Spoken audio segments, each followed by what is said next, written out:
diafragmes comporten les pressions intraabdominals en el moment d'enfaixar-se i en el moment de fer esforços. Quan la faixa és molt important per a protegir a la paret abdominal, per a protegir també a les lumbars, a la columna. Però què passa quan ens enfaixem? Què passa amb el contingut visceral?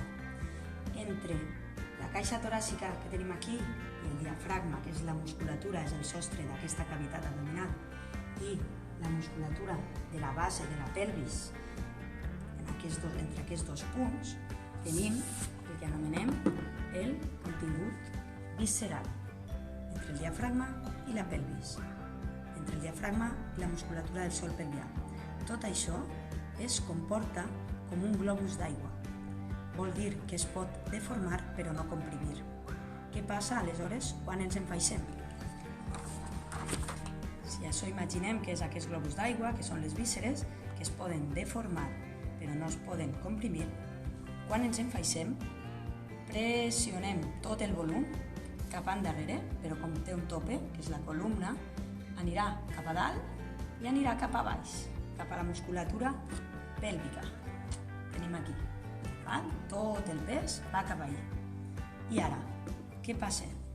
Que en el moment en què fem un esforç, fem el que anomenem una apnea, una maniobra de Valsalva, que consisteix en baixar el diafragma i apretar els abdominals per a que tot això es comporti com una cosa compacta sobre la que poder recolzar-se. D'aquesta manera reparteix el pes entre aquesta columna hidropneumàtica, que es forma entre la faixa, la musculatura abdominal, evidentment, i el diafragma, i reparteix el pes entre aquesta columna hidropneumàtica i la columna, protegint i llevant-li càrrega als discs intervertebrals. Fins així està tot bé, però què passa ara quan baixem aquest diafragma, quan enfaixem cap a dintre? Doncs que tota la pressió va cap a baix, cap a la musculatura pèlvica. Aquesta musculatura està preparada per a rebre pressió i té una resposta de contracció per a protegir-se. Però quan es repeteix molt de temps i de manera intensa aquesta pressió, aquesta musculatura es pot desprogramar i es pot danyar. I no només la musculatura, sinó tot el que està suportant, perquè entre l'abdomen i el sòl pelvià hi ha unes vísceres, que són les vísceres pèlviques, com són la matriu, la pròstata en els homes, la veixiga, el recte de l'ano. Tot això està aquí i està comprimit també per tot aquest globus d'aigua i per tant pot veure's alterat algun dels seus funcionaments. Si tot està bé, normalment no hi ha problema, però aquestes pressions constants i repetides no li van bé a ningú.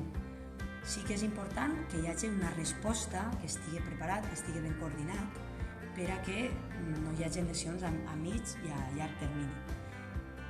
Com a salut del sòl pelvià en les muixerangues, l'única cosa important és que es tingui en compte que si hi ha alguna lesió que cal anar a un especialista i que seria molt interessant activar voluntàriament aquesta musculatura per a ajudar a respondre a aquesta pressió, per a ajudar a aguantar i a suportar aquest pes. Esperem que sigui del vostre interès i que puguem així fer unes muixerangues, unes construccions més saludables. Moltes gràcies.